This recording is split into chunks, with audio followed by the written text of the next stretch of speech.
Good afternoon, everyone, and welcome to one and all.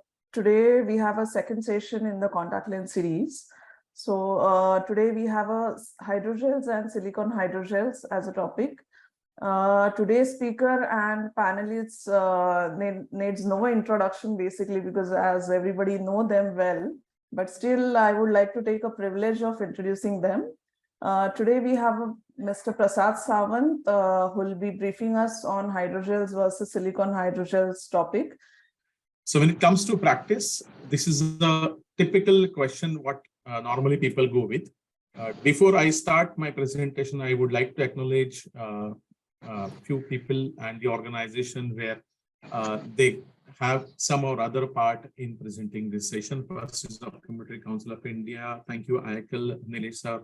And yes, one disclosure, whatever the probably the slides or maybe the products you will see in this session, they are just the part of the presentation. I'm not promoting or any kind of a promotion regarding the products here. So the first question comes in any practitioner mind is which one is the best? So whether hydrogel is the good one or silicone hydrogel is the good one. Yes, till now, honestly, there is no precise answer for this. It is definitely patient select, depend on the selection of the patient category, environment, and everything. Eventually, in the further slides, we are going to go and going to see this answer of these. Nilesh, can I audible? Hello. Hello. Yes, you are, sir. Absolutely. Loud and clear. Yeah, you're audible. Yeah. Carry on. I can see. Because I could see that connection is unstable from my side, so I thought I'd just confirm it. Fine. Let me know if anything is non-audible to you. So before I proceed, let us go in a very basic slide where this slide you'll see once we start the hydrogel lenses and as well as silicone hydrogel lenses.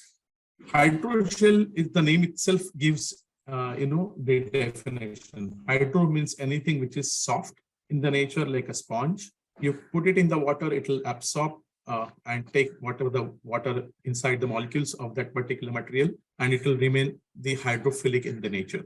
So it's very simple.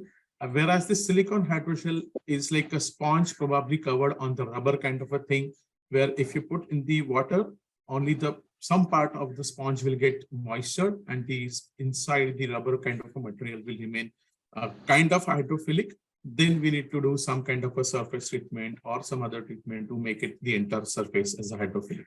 So we'll start with hydrogel initially, and we'll see how that goes. So what we are going to learn today is the hydrogel lenses, the available contact lens material option. We'll understand the properties of the hydrogel contact lenses, who are the ideal candidates, and then coming back to silicone hydrogel lenses, how they are different from the hydrogel lenses, the advantages and limitation of both, and finally, which one is the best. So before we start, let us go through the brief history of the contact lenses. In 1508, we all know that Mr. Da Vinci has developed contact lenses, but we're not going to go in detail of that. Let us come back directly where the initial soft contact lens material was actually found, which was in year 1960. And later on in 1972, the Bausch & Lomb has taken over the commercial world market by manufacturing their series of the lenses. And in 1998, the silicone hydrogel was commercially launched by Vision as well as by Bausch & Lomb, and they were available to all the people. However, there were a series of generation came in the market. We'll see those later in the slides. So when we talk about the lens, the first thing which will come in anyone's mind is the basic requirement of the ocular health. And the most important part of that is the oxygen requirement. So two factors are really, really important when we are going to talk about the hydrogel as well as silicone hydrogel lenses, or rather any type of a contact lens where we are going to put on the eye. The first one is the permeability of the oxygen through the material. So that is whatever the material you provide, how much oxygen it is allowing to pass through it, reaching to the front surface of the tear film in the cornea. And second thing is that is called decay. And the second one is decay by T. which is nothing but oxygen transmissibility. So that whatever a decay was there already, now amount of thickness you're putting in front of the eye of that particular material of contact lens depend on that, how much amount of oxygen which is passing through to the specific thickness. So in order to prevent corneal edema, typically, we anyways get edema when we sleep, generally, which is anywhere between 3 to 4% corneal edema when we get up in the morning. And if you sleep more, then it is little more. But in a daily wear lenses, if you really want to avoid the corneal edema as a hypoxic reaction to the eye, the minimum requirement of decay by T is 24 into 10 raised to minus 9. And for the extended wear lenses, which is like worn for continuous for a week or so, then that is 87 into 10 raised to minus 9. So this is the minimum requirement of the decay by T for the healthy contact lens wear on the cornea. So one of the study given by Merz and Holden, so Holden and Merz in 1984, just we'll just quickly go through this.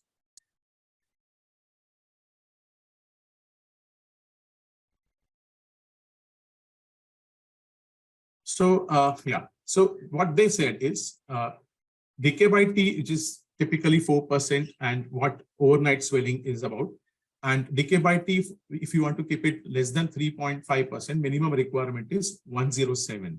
And if we really want to have a decay by T, edema should be less than 3.2%, then we need to have a decay by T of minimum 125 decay by T for the material. So this is nothing but amount of oxygen transmissibility through the material if you want to reduce the amount of edema from the cornea when you actually wear those lenses on the extended wear basis. So this was the basic classification given by Holden and Merz in year 1984. So when we talk about hydrogel contact lenses, they are nothing but the water-soluble and cross-linking hydrophilic polymers. And these are continuous HEMA, which is hydroxyethyl methacrylate chains, which are locked into the water and to alter the ionicity and the water content.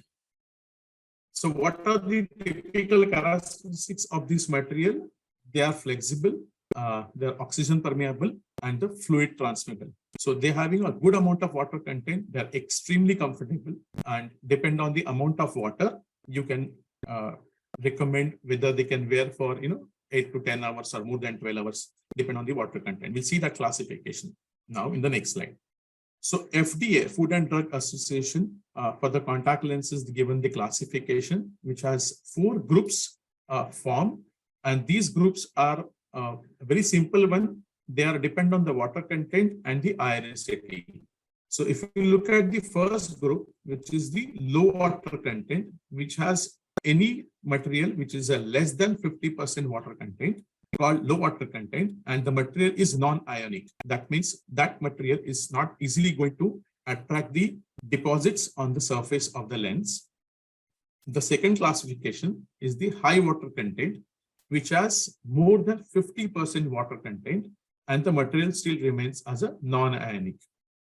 Third one, which is low water content, and which has the less than 50% water content, and the material is ionic. And the fourth one is the high water content lenses, which has more than 50% water content, and the ionic one.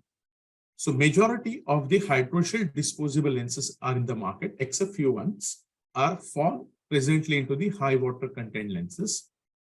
Majority of the previous generation of the conventional or the yearly one lenses falls in the first category of the low water content lenses. And some of the silicon hydrogel lenses now falls into the even the low water content category of the generation 1, the group 1 and the group 3.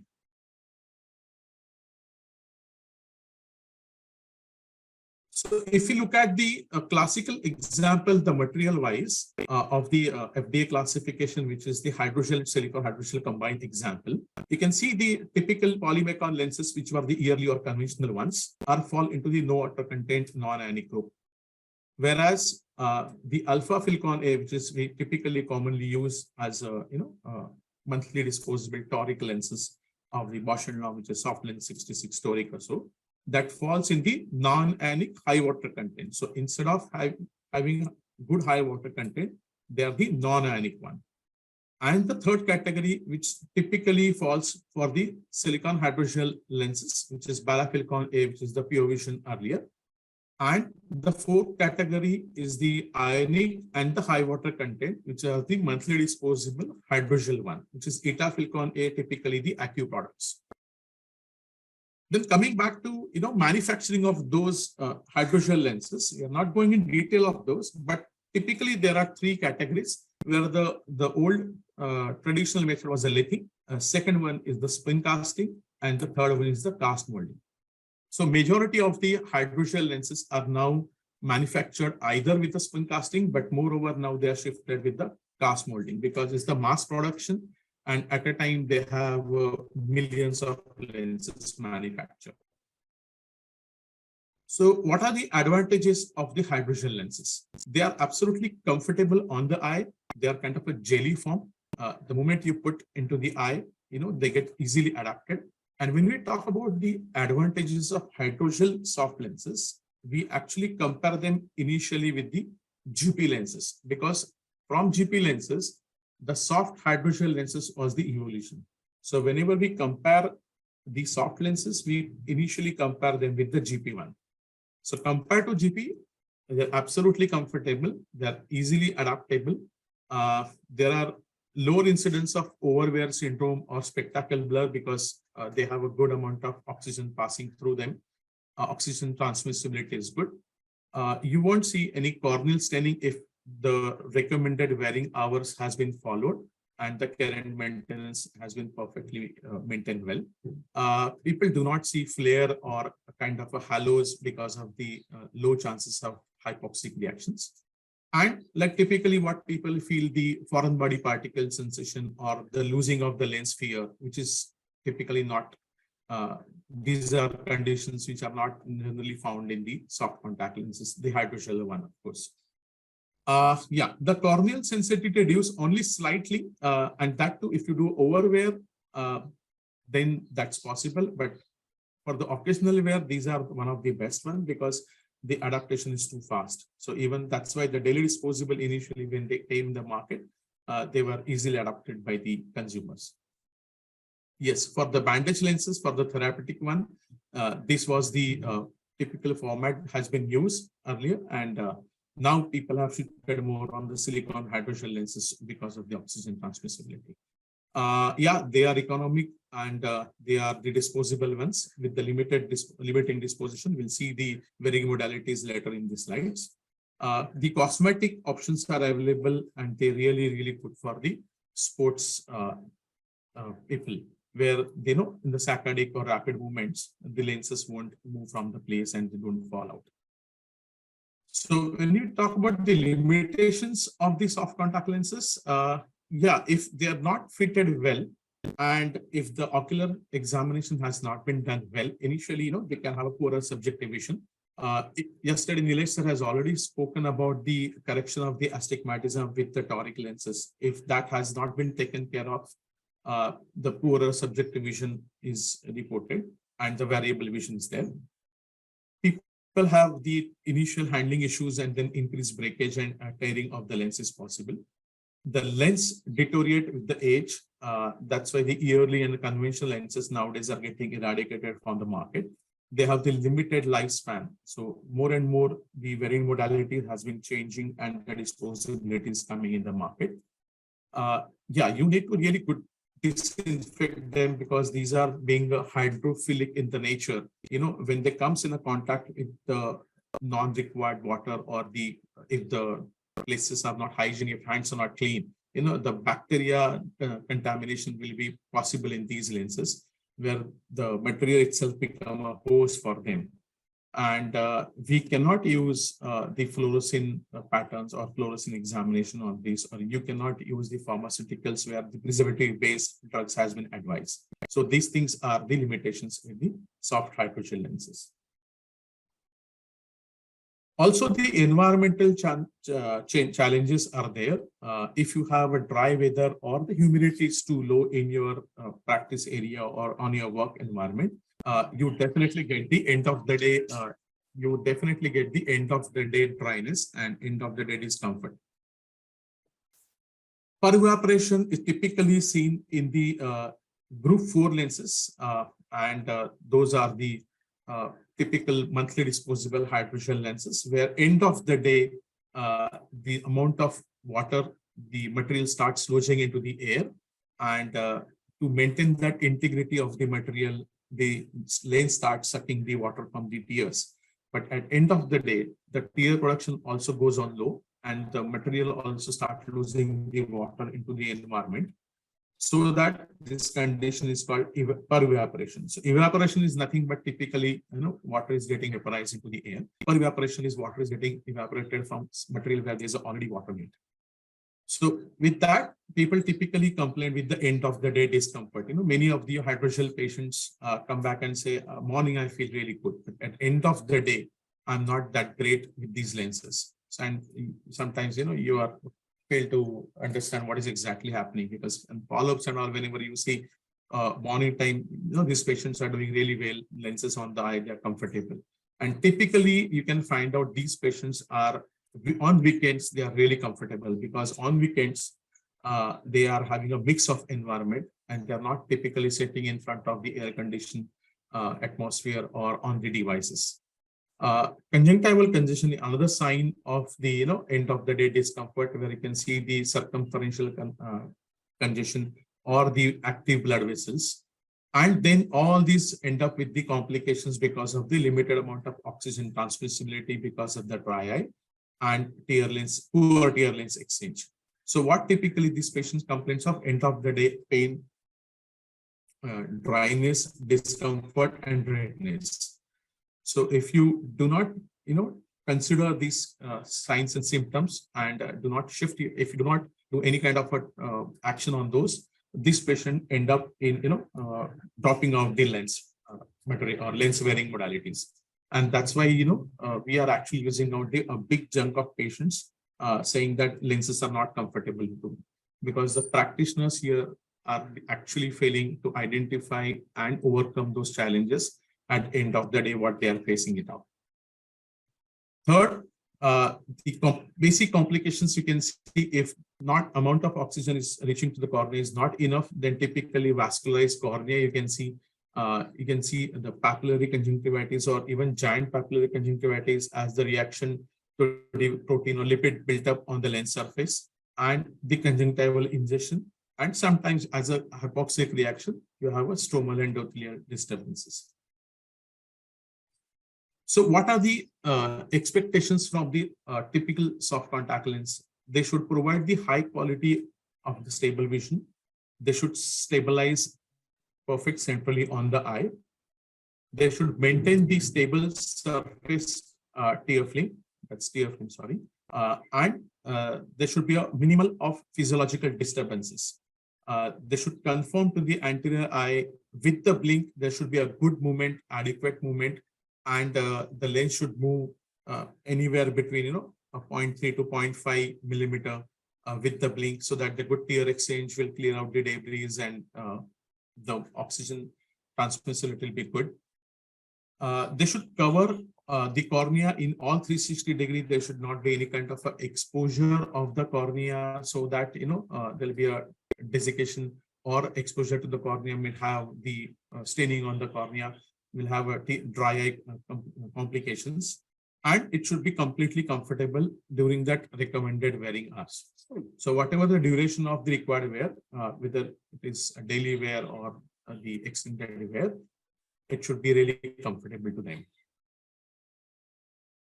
So basic contact lens fitting is, we are not going in detail of fitting of contact lenses today, but just to briefly cover, of course, we need to start with the history taking. This will remain for all contact lenses, whether it is a hydrogel material or silicone hydrogel material.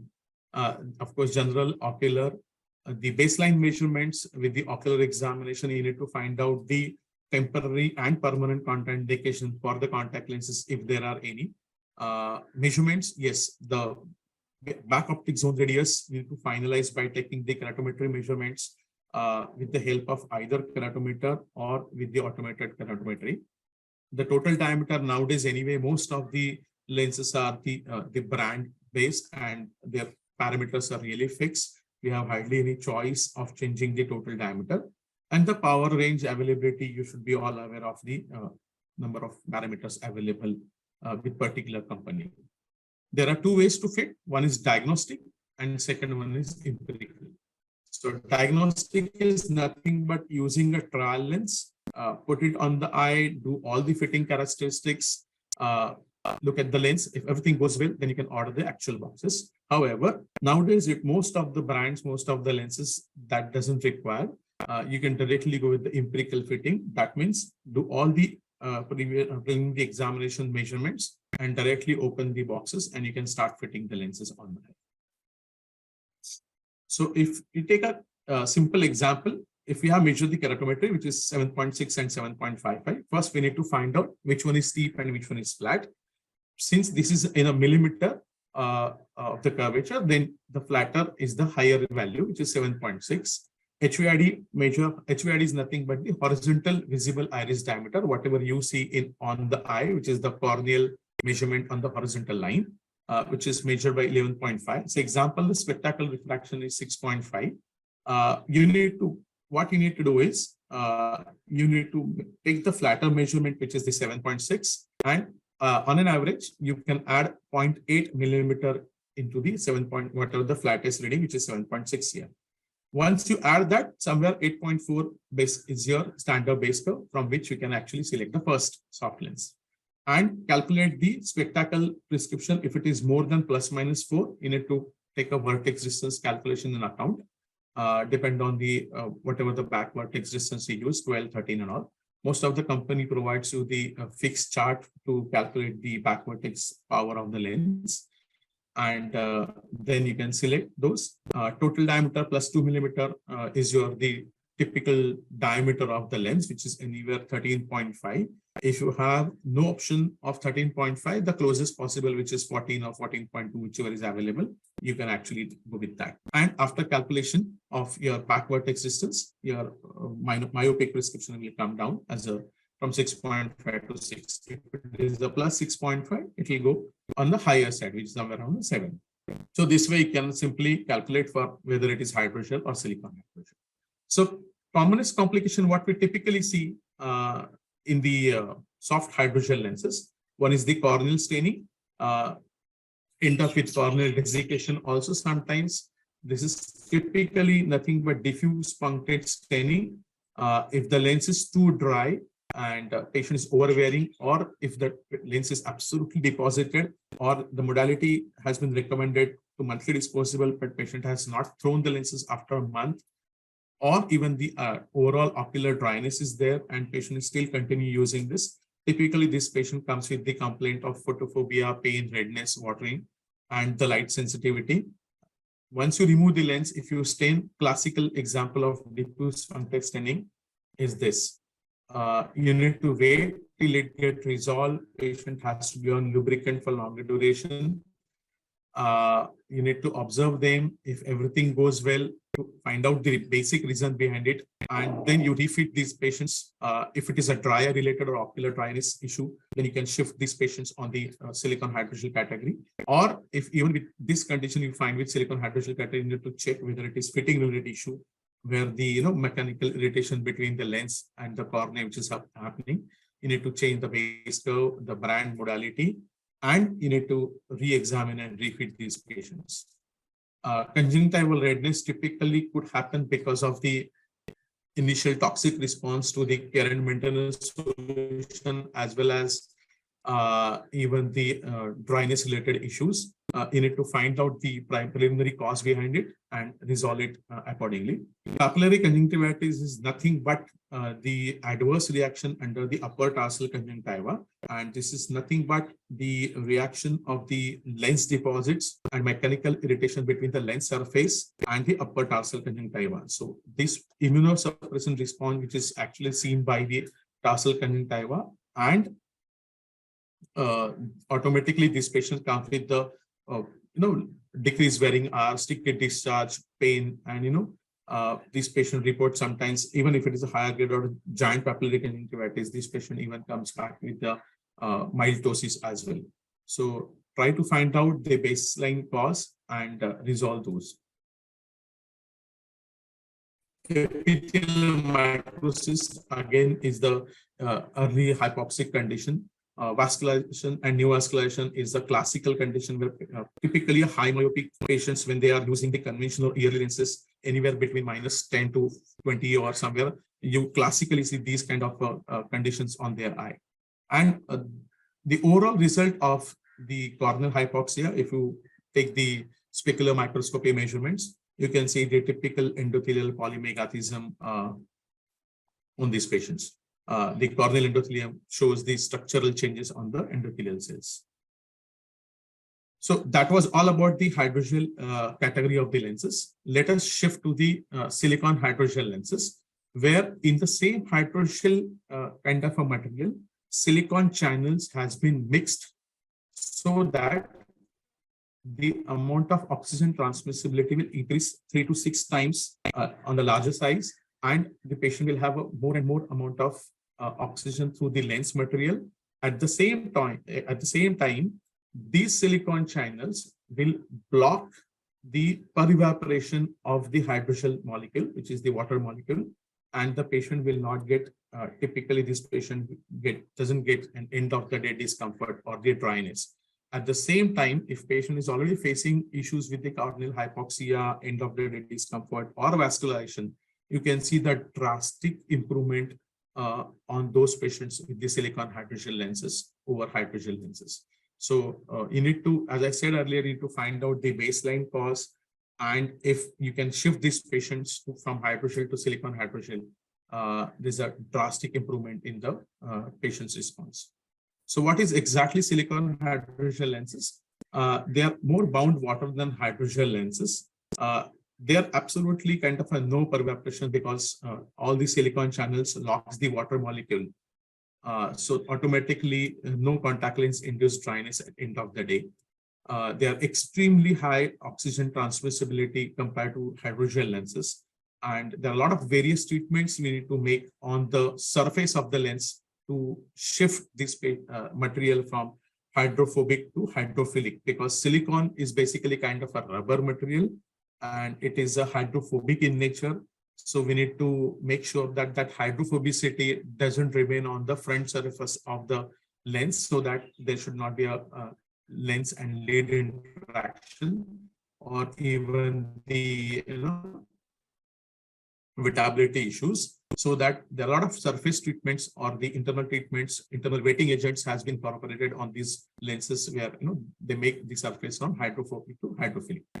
Typically, they are when they initially launch, or when the early generation of the silicon hydrogel, they were the low water content silicon hydrogel lenses. So earlier technology was, as I said earlier when we were discussing the FDA groups.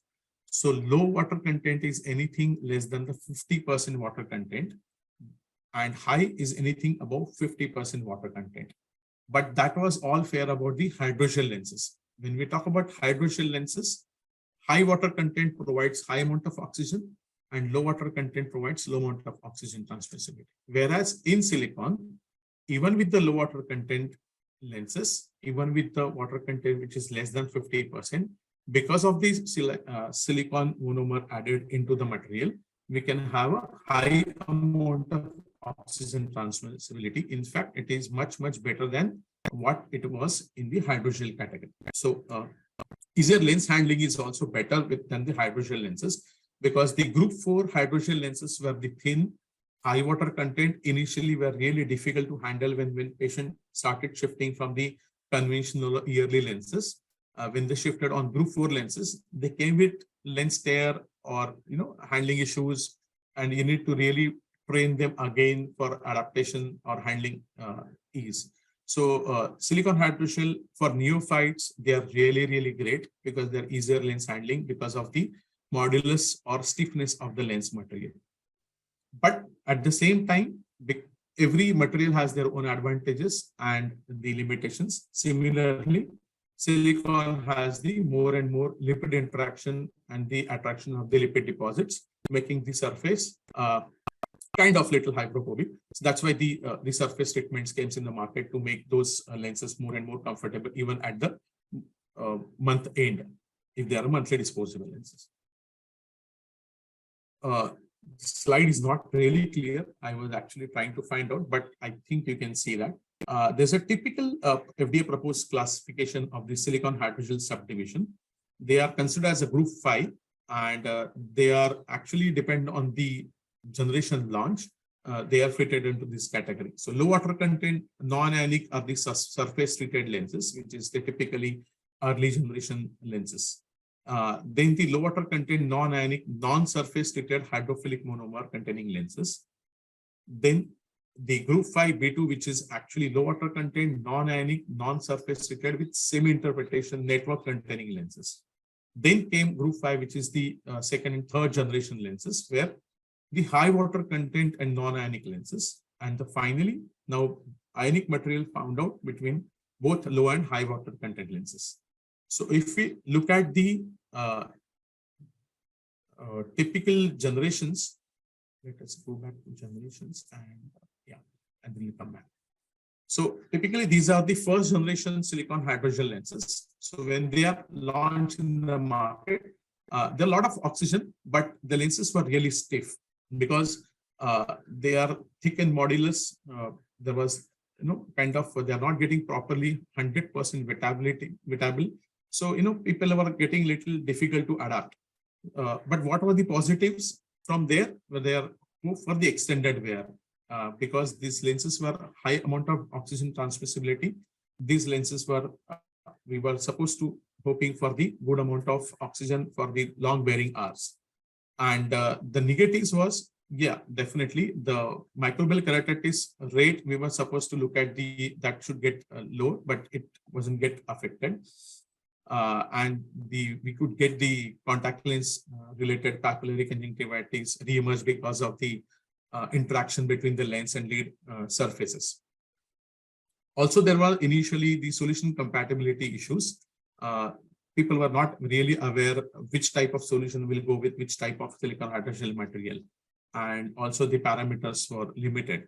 So these were the initial challenges. But yes, with the now second and third generation of silicon hydrogel lenses, we are doing really, really good. And even the care and maintenance become really easy with those. So coming back to the silicon hydrogel material, the parameters we need to look for is the contact angle wettability, the modulus elasticity, oxygen performance, as we already discussed, there is a high amount of oxygen transmissibility with these lenses, and the mechanical complications. So what is the wetting angle? So wetting angle is nothing but if you put a drop of water on the lens material, the angle which actually the drop of angle subtends is nothing but the wetting angle. And the more the angle, the lower the wettability. The smaller contact angle is the more wettability, and the higher contact angle is basically the lower wettability. So the drop has to get evenly sprayed so that we'll get the more and more wettable products. So what it is actually helpful for, it is the more wettable surface is the more improved optical quality, because the lenses interacts with the tear film, and the tear film is evenly gets spreaded on the lens surface. With that, automatically the front surface deposition, the lipid deposition on the front surface of the lenses gets reduced, and this patient doesn't complain of the dryness. So these were the biggest advantage if you have a good wettability products in the silicon hydrogel materials. So this is a classical example. If you look at the picture on the left side, which is the green one, the water on this particular material is evenly spreaded, whereas on the right side, it is actually spreaded in the different angles and the different structures. And this is a classical example that if the lens is not 100% wettable, if the surface is getting a good high amount of wetting angle, so the surface deposits or wettability issues, you can see typical like this. So where initially, patient difficult to have a very, they will complain with the poor vision. discomfort, the lens movement will be there, a lot of lens and lid interaction will be there, and patient will not accept these materials as if they're shifting from some other material to the newer material. So you need to make sure. Can you wrap up in 2 minutes? Yeah, so it's almost, we are about to. So the modulus and stiffness is nothing but the material will deform and strain put under the pressure. How you handle and the thickness kind of a lens on these silicon hydrogel lenses. And these are the typically, the parameter where on which you can handle the lenses. If the lens has average modulus, then they are really good to handle and comfortable on the eye. The higher the modulus will also have a problem, and the lower modulus of the lenses will also have a problem. These are the mechanical complications if you are higher modulus lenses. The muslin balls is typically, you can see in the first generation of silicon hydrogel. Seal is typically superior epithelial limbic, arcade limbic lesion, where the lens interacts rapidly with every blink under the upper eyelid, and patient comes back with the pain. And if you stain with the fluorescein, you can see the classical staining on the arcade kind of a thing on the upper portion of the cornea, and as well as the papillary conjunctivitis. So one survey done in year 2020, where silicon hydrogel is actually capturing the international market over the hydrogel lenses because of the end of the day dryness, discomfort, and patient comfortable wearing ours, increasing comfortably wearing ours. Whenever you want to choose the hydrogel or silicon hydrogel lenses, you need to consider all these parameters. If it is contact related, then material, design, fit, and lens care. And if it is environment related, then you need to find out between the patient related factors, which is the ocular examination. Wearing modalities, there are a lot of wearing modalities available in both the factors, hydrogel and silicon hydrogel, where typically nowadays daily disposables, monthly disposables are available in the well range of the powers and materials. Select these parameters to find out whether you want to go for the hydrogel or silicon hydrogel or the newer daily disposable water gradient lenses, and decide what factors is comfortable for your patient. You need to really balance between all these points to have a comparison between hydrogel or silicon hydrogel and decide the factor. Choose the right products. Just to summarize and take away points, today's all contact lens materials, whether it is hydrogel or silicon hydrogel, they are really technically advanced. Best of the oxygen materials are available. They are all safe to fit, provided all the contraindications are not available on the eye. I mean, you have already examined the patient well. They have life-changing options for all potential wearers. They can wear for n number of hours. And shifting from hydrogel to silicon hydrogel was it tough earlier, but nowadays, thanks to all the third generation silicon hydrogel, the patients are really doing well, even if you do that. They are really cost effective. Yesterday, Nilesh has already explained the cost factors. I'm not going into detail of that. And they are really good endless opportunity of the business for your practice. So thank you so much. Right. Yeah, the first question we would like to know is it a myth that hydrogels are no longer in practice, and practitioners are preferring silicon hydrogels more over the hydrogels, basically? Yeah. Prasad, so you want to comment on this? Yeah, of course. It is not like that. I would say, yes, the silicon hydrogel, the ratio is been changed. If I get 10 patients, I would probably see 8 silicon hydrogel and 2 hydrogels.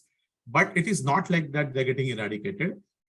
Conventional hydrogels are day by day are actually getting eradicated from the market. But yes, the monthly disposables, daily disposables, bi-weekly disposables are still doing great in the market. And it is like up to us how you actually choose the patient. If the school-going student or of the college-going student comes to you for the first-time contact lenses, generally the parents are the in a mix in mind whether my child will be able to do it. Should I spend so much of amount on those? All those things factors come in the market, and we know that the patient's environment is mixed kind of a thing. It could be outdoor environment. It is not all time sitting in the air condition. It is not all time in front of devices. So even those categories, if other ocular parameters are normal, I would still say I'll go ahead and fit the hydrogel lenses comfortably, the disposables one. If they can shift on silicone hydrogel, nothing like that. But I think it's not like that. It's like a mix of practice. Can we add to that? Yeah, please do that. Yeah, sure, sir. Yeah. Yeah, I think it's a great question, because whenever you hear about practitioners and speakers talk about silicone hydrogel lenses, you tend to believe that these are like the magical lenses and they will replace all the other materials.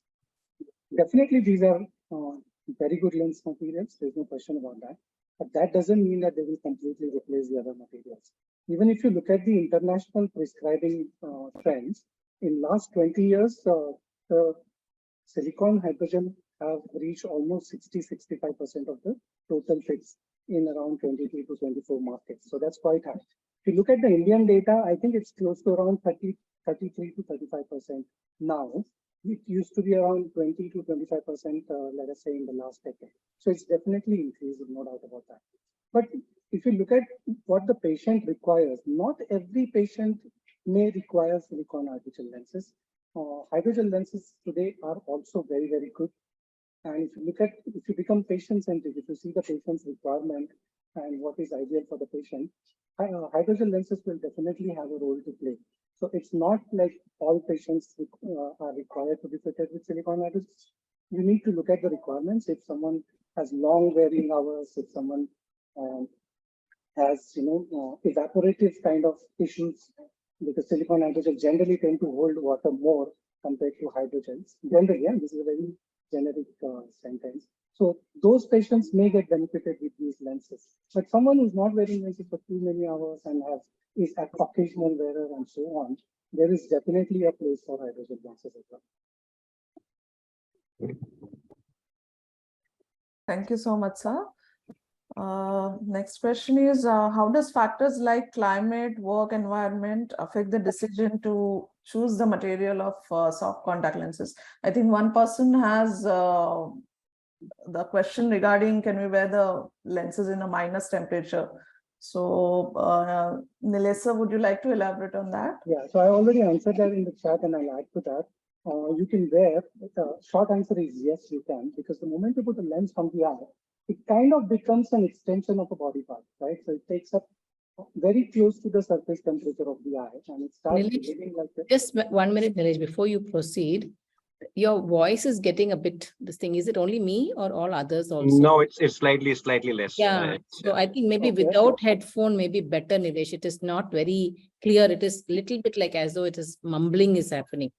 The clarity is same. I will increase the volume. Is it still the same? Or you want me to take off the headphone? If you just take off the headphone and try. Hey, is it better now? Much better. Awesome. Yes, Rupam, much better, right? Yes, Yeah, of course. Awesome. So I think this is the best way. I will not use headphones anymore. So the point is, when you wear a lens on the eye, it almost becomes like an extension of the body. The temperature is closer to the ocular temperature. Plus, you always have your blinking and clear exchange and so on. So you can still wear lenses in different environmental conditions. The question was about minus, but I would say even in hotter climates also you can wear. Obviously, there can be issues, but they can be alleviated by choosing the right material and sometimes an additional something add-on. But by and large, you can wear contact lenses in different environmental conditions and extremes as well. Yeah. May I just add to that, Harshad, as well? Yeah, sure, sir. Yeah. I think absolutely right. So there is no problem in wearing a lenses in the minus temperature, but sometimes the question comes in, how do you store them, right? So ensure that you are storing it at a proper temperature, or you're carrying it at, so even if you're going at, say, let us take as -4, -5, -6, just look at the company recommendation at what temperature to keep the contact lenses in. And then you can always wrap it in a foil, keep it inside a blanket to maintain the proper temperature, and then go and wear it. Once it is in the eye, there is no problem. How do you carry it through the journey is what you need to be slightly conscious of. So that's one. And probably I would just like to add one thing to the earlier question as well. I guess hydrogels will still be there, because there are a lot of innovation that is happening in hydrogel lenses as well over the world. Not just silicone hydrogel lenses are having innovation, hydrogel lenses are also seeing innovation in the world. And off late, if you see the myopia control lenses in the soft contact lenses are majorly hydrogels as well, right? So it's that they're not losing their relevance. They're probably reinventing themselves and coming back at different modalities and for different causes. So I think they're also there to stay. However, for a regular use, silicone hydrogel lenses has gained much more prominence as discussed and as we see in the presentation as well, right? So for a regular usage, for a regular user, hydrogel lenses are slightly down and silicone hydrogel lenses is coming up. But for special occasions, hydrogels have also reinvented themselves. They've also undergone enough amount of innovation, and that innovation itself shows that hydrogel lenses will be there to stay. They will not go out. They will not wipe out at all because they're reinventing themselves as well. Thank you for that. Thank you, sir. Harshada, Yes, sir. Harshada, just to add one point in the previous question on the minus temperature, as both of them said right, once they are in the eye, absolutely it takes the body temperature. But the problem is, as Rupam already pointed out, carrying it out. So, carrying, if I just wanted to ask one thing to Rupam. Rupam, if it is in a blister pack, because in those patients, I would prefer to give a daily disposable lenses. So no question in carrying the lenses in the lens case. But if it is a blister pack, do they still freeze if you carry in the temperature? No, they will not freeze. I got your question, but sometimes only while travel. Only while travel, because sometimes they're in the dashboard of the car and it becomes pretty cold inside, and we don't know whether the solution inside is going to be compatible at that temperature to have the efficacy of the lenses inside the eyes, right? So just how to carry it off is something, because many times they just carry it in their pockets and then they're diving into the snow. Many times it is in the dashboard of the car. So how they're carrying it is very, very important. Right. And what temperature we're talking about, because if you make it generic that it is easy to carry, then even at -20, probably somebody is carrying it on the dashboard of the car where it is around -30 to -35. So it's better to always tell them that follow the temperature that is on the pack and ask your practitioner for what particular contact lenses you are using, what is the temperature band for that. And as you normally carry your clothes, put them on inside it and carry. It is going to be safe and you can wear it as well. Right. Yeah. Harshada, I'd like to just change the question a little bit. Yeah, sure, ma'am. So, irrespective of whether it is minus or plus, does climate in terms of humidity versus dry environment, does that make a difference? Who wants to go first? You Go first. go ahead. The short answer is yes. Short answer is yes. If it is more dry, there is generally more evaporation, and as we've been Prasad has been explaining evaporation, evaporation, etc. The lens, typically a high water hydrogel lens, will lose water through evaporation. And in worst situation, it will start dragging water out of the tear film and corneal epithelium, also giving rise to something called as pervaporation staining. Now that's an extreme, but it can happen. So yes, hot climatic condition, there will be more evaporation and there will be complaints of dryness, especially after a few hours of lens wear. And that's where typically, we talk about silicone hydrogels being helpful because they have more bound water. They don't lose water as easily as a hydrogel material because the water is bound. You need higher energy to break this bond and for the lens water to evaporate. So silicone hydrogel theoretically, in principle, do help in this situation. Practically, how much it actually helps, I haven't really come across a very strong scientific evidence, a clinical study to that. But anecdotally, practitioners, probably like Prasad and others, would believe that yes, in such situation, it's better that the patient is on a silicone hydrogel material. So when it comes to evaporative kind of dryness. Yes, and I may just add to that one line as well is that, in the similar manner, we just again, as we have discussed in the presentation as well, we need to choose it carefully because there are certain silicone hydrogel lenses that will uptake the lipid as well. Because the more the environmental dryness, there is a more chance of the lipid uptake as well because your tear film is not stable as well.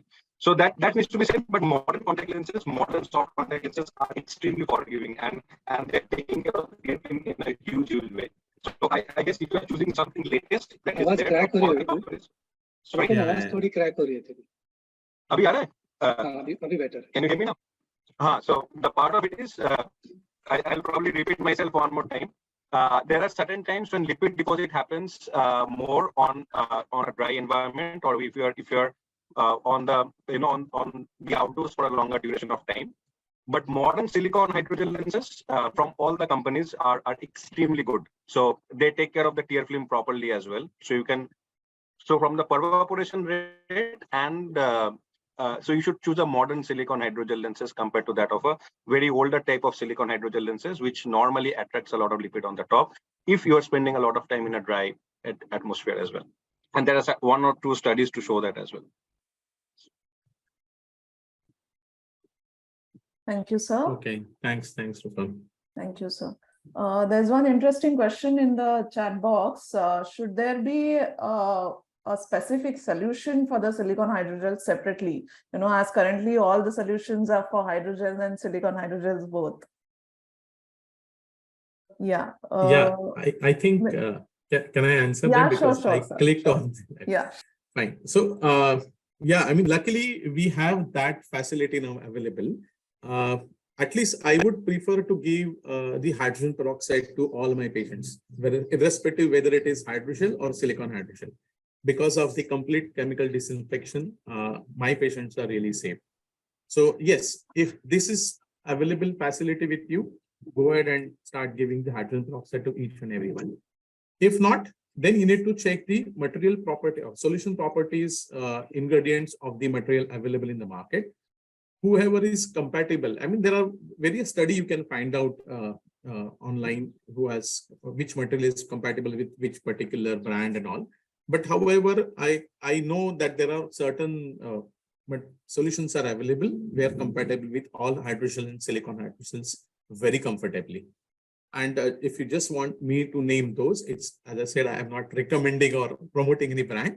But, you know, earlier I was really happy with the Optifree Replenish, even with BioTrue.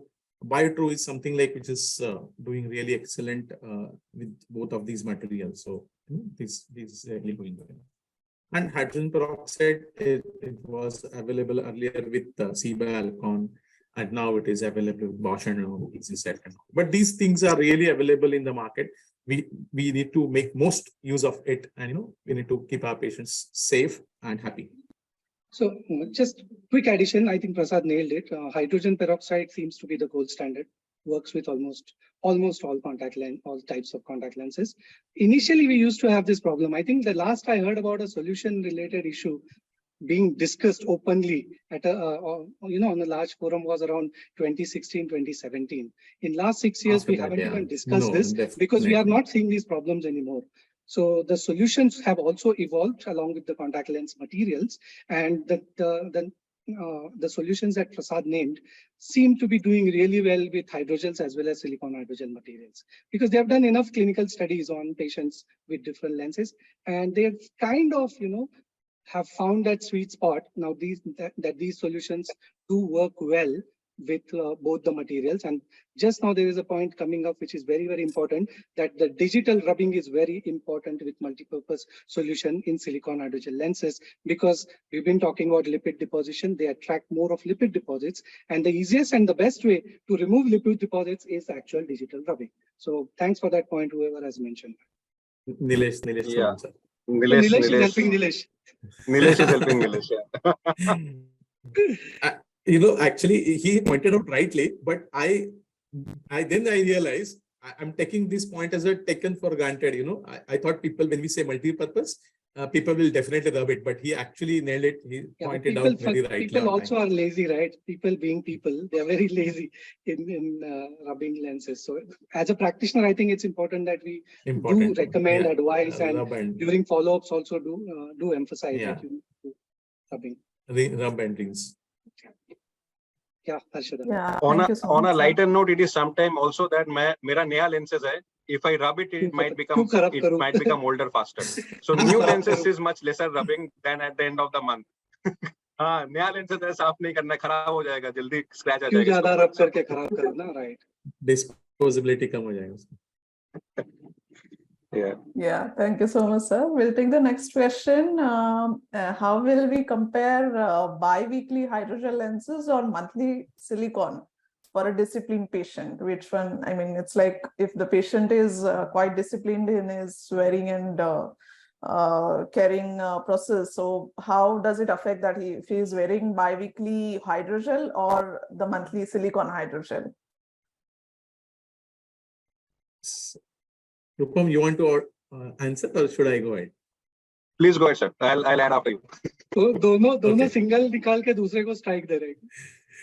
No, actually, question is nice, but the question, I'll just read once again how we compare biweekly hydrogel lens, right? So if everything is And going monthly well, silicon. First of all, is it an apple-to-apple comparison? I'm not sure. No, but the simple thing is, if your patient is, you're already giving the half answer, the question whoever has asked, the patient is already disciplined. The patient is really good in practice, right?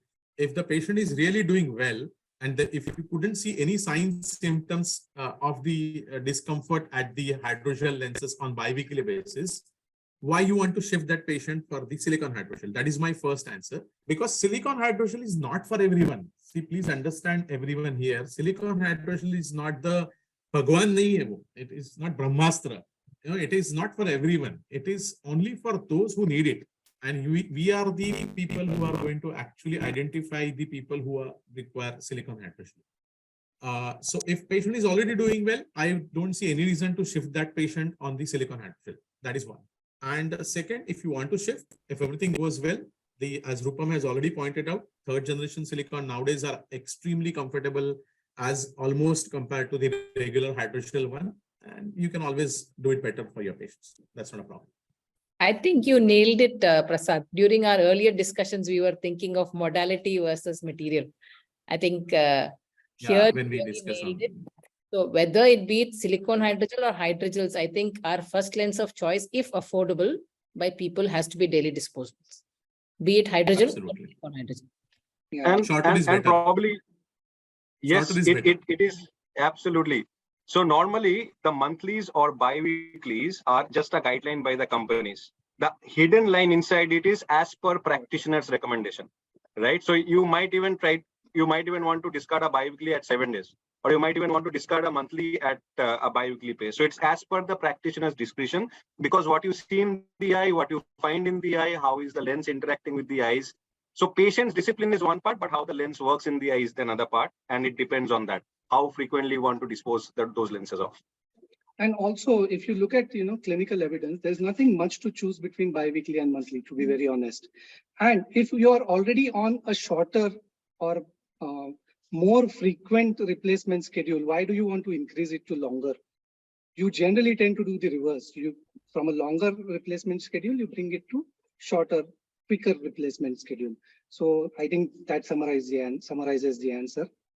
Not everyone has to be put on silicone hydrogel lenses, and shorter is better. And eventually, it is the practitioner's decision, looking at the health of the eye, looking at the environment, looking at the practitioners, looking at the patient's hobbies and lifestyle, what material and what replacement schedule to choose. Thank you so much, sir. Yeah, that reminds me, Amod sir always used to say, imagine yourself wearing one t-shirt for 2 weeks and one t-shirt for 1 month for the, just to convey the message that the shorter is better. Yeah. And one t-shirt for 1 day. So yeah. Yeah. Thank you so much. Yeah. So now, as the topic has already I would like to ask all the panelists that what should we consider while dispensing contact lenses, modality or material? I mean, what would you prefer? What would you give the preference first, for the modality or for the material? I guess the patient. That is more important. The patient. Why? And everything else is to be customized for the patient, right? So don't look for a eye for a contact lenses you already have. Look for a contact lenses for the eye that you are looking into, right? So the patient is probably the best answer than the modality or the material. And what is their expectation? That's the equally important at the same time. Just because you have the stock of a lot of XYZ brand, don't go with the pre-mindset that I'll fit that only. This is what typically people do in practice. And you don't know whether it is working for each and every individual or not. This is what is going on. But I'll just put my neck out and just try to answer directly. Of course, it is patient oriented. But suppose the patient is an average patient and can afford anything and absolutely no issues. What will be your best recommendation to that? I would say choose daily disposable as the modality, and then material does not matter much. within daily disposable category, hydrogel and silicone hydrogels perform very, very similar. So that would be my straightforward answer to that particular question. Okay, Agree. thank you, sir. Okay, there's another question they are asking about when do you exactly upgrade from hydrogel to silicone hydrogel? What should be the criteria? Because many patients don't get comfortable with the silicone hydrogels as well. So what could be the criteria for updating the patient? So I think as a clinician, maybe Prasad can go first, and then I'll just quickly add if he misses out anything, which I doubt. No, basically, three things. One is listen to the patient carefully. Their signs, symptoms, basically. Signs, of course, you are the person to look into it. Listen to them carefully, what exactly he or she wants to inform. Ask the question proactively. If you ask them the close-ended question, kaise chal raha hai lenses? Lenses are doing well. Achha chal raha hai. But if you ask them, acha chal raha hai. If you ask them precisely, how is your response at end of the day when you are leaving your office? Right. How is the response when you're going to remove your lenses? Are you comfortable in removing them or it stuck to your eye? Do you feel grittiness, dryness, or burning sensation, or you need to blink a lot at end of the day, or probably after 4 or 5 hours of the lens wear in the office? Is that symptoms or these points are different than the weekdays and the weekends? These answers will give you the right time to shift these patients from the hydrogel to silicone hydrogel. That's from patient's perspective. But second is your clinical examination. The moment you see the congestion over the eye, purposefully you ask this patient to visit end of the day directly from the office to your practice. That's the right time to check these patients on the hydrogel ones. Because luckily we practice in suburbs and people travel from morning to evening. At end of the day, 8 o'clock, 9 o'clock, you see these patients by wearing them while going to the home. That's a time you can actually decide and take a decision to shift these patients on the hydrogel to silicone hydrogel. And if it is really not required, please don't do it. Just because you heard that lecture today and there's a lot of bombarding from me or XYZ or someone else in the past, don't do it. If everything is doing well, please don't jump into the silicone well. See, I told you, you won't miss anything. So just to summarize, ask precise, relevant questions and listen to the answers. That's where you'll find out all the problems, and then you'll be able to recommend or upgrade if required. And many a times when you are upgrading somebody to a silicone hydrogel lenses, set realistic expectation. That it's not a magic lenses, it is not going to take everything away in a single day. You wear it and there will be no wow factor. Many times the complaint comes because of the expect setting that we're doing with our patients as well. So ensure that you're having a proper patient expectation setting when you are shifting them from hydrogel to SiHy based on what Prasad said and Elisa said. So keep that in mind as well. Don't oversell it. Yeah. So that's why continuing your answer, Upam, whatever you said is absolutely right. So what I would otherwise do these patients, even if there are mild symptom signs I could see, I would still say, let us go with the first a trial of 1 month. Let us see if that really gives you a drastic difference between end of the day comfort or the issues. And then we'll decide after 15 days or 1 month.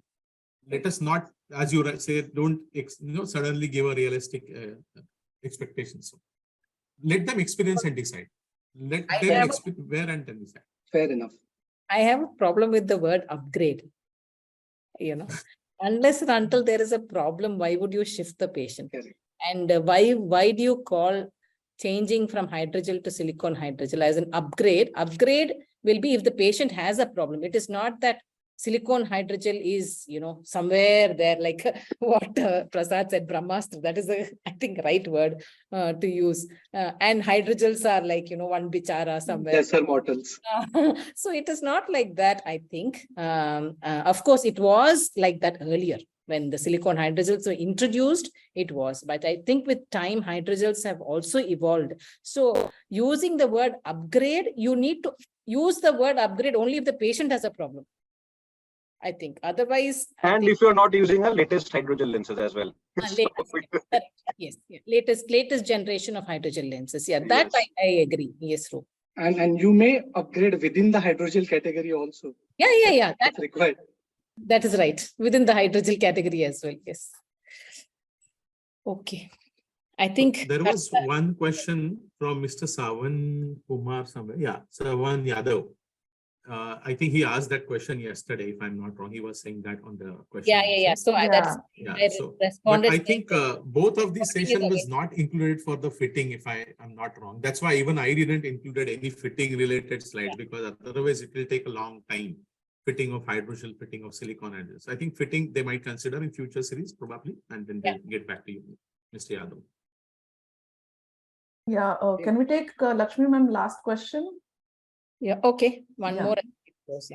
Yeah, we'll just take one more because there are 2-3 questions related to the gadget use and the work environment basically. So I would like to ask, how does factors like work environment or the climate affects the decision of dispensing soft contact lenses? We would probably ask Prasad sir to go first, and then I'll chip in. Sure. Okay, can you just repeat a question quickly? Is it really gadget and the Gadget use and indoor basically he is asking. And so is it what age category? Because when we say gadget, it is kind of a student category, or maybe young people, those who are not yet probably working, college going and all those. Is it like that, or it's like whatever it is? Let us take that question. So we consider when we say gadget, typically it is a kind of a PlayStation, or continuously on the iPad or gaming system and also things. So say example, these are the lens wearers, irrespective of whatever material it is, they are definitely going to come in a problem, because the moment you are on these kind of devices, your blinking rate decreases. The moment our blinking rate decreases, the evaporation starts, or rather even this case is not even evaporation. I would say evaporation of the front surface of the typical evaporation itself will be a problem. And because if they are on a gaming zone, those gets really hot. So these people sits in the chilled AC environment, to make that system cool, they have to sit there for longer hours. The environment itself has a low humidity. Definitely dry eye, discomfort, redness, end of the day issues these patients will definitely feel. So you need to put them, I mean, I don't know whether it is to say on this forum or not, but ideally if they are on the hydrogel category, they should be on preservative-free lubricant frequently, or shift them on the better third generation silicon hydrogel. Even with that, they need to take a lot of care. They need to drink plenty of water. They should have a blinking exercise. We should remind them, put a blink type and put a blink printout exactly where they are sitting, so that they'll remember that they need to blink frequently, so that I can get this problem overcome. I think that way you can go ahead. And if it is, they are doing well, you are happy. If they have issues, then you need to find out the reason behind it and accordingly need to plan. I think we need to look at the genesis of the problem here. What will happen if they are there on the digital devices? The problem is they'll stop or reduce the blinking, and there will be breaks in the tear film. So tear film will not be smoothly formed for a longer duration that is required. That's the problem. If you add a contact lens on top of the eye, that's going to worsen, right? So easy solution is, and it's not necessarily only silicon hydrogel. Even in hydrogel, there are companies that are talking about materials which will hold the tear film onto the front surface of the lens, and the lens will not lose water as much as a conventional hydrogel would lose. So we need to choose a material which allows formation of tear film onto the front surface nicely and for a required duration. That's the material you need to look at. So it could be the newer newly invented hydrogel materials. It could be the newer silicon hydrogel materials as well. But the logic is you want a tear film to be nicely formed onto the front surface of the lens for a longer time. And absolutely, and don't hesitate to co-manage it with an ophthalmologist if you require, or even a nutritionist. You might require a nutritionist as well, because just of the one thing we all of probably forget is, without putting any lens on, do a proper eye examination. Look at the tear film without any contact lens. Look at the lower tear meniscus. Look at the tear breakup, and look at the meibomian glands before applying any lens onto the eye. I think what Prasad said, age group, it really matters, because you never know that certain age groups also have diabetes, which affects the tear film as well, right? So I think a very apt question, Prasad, as to what age group we are looking at. Yeah. Yeah. Especially presbyopes, is it? No, diabetic. I'm saying. Diabetics, okay. The young Juvenile diabetics also. Yeah, so the tear film gets affected even in diabetics. So it's very, very important. Thanks, Ashada, and thanks to everybody. Thank I you. think thanks to Prasad for taking time from your practice, Prasad, and preparing the lecture and delivering it so well. And to Rupam and Nilesh, both are stalwarts in the contact lens segment. So thanks to both of you, very energetic people. So hopefully the energy has been passed on to the attendees as well. And thanks to Harshada for having coordinated all of this together.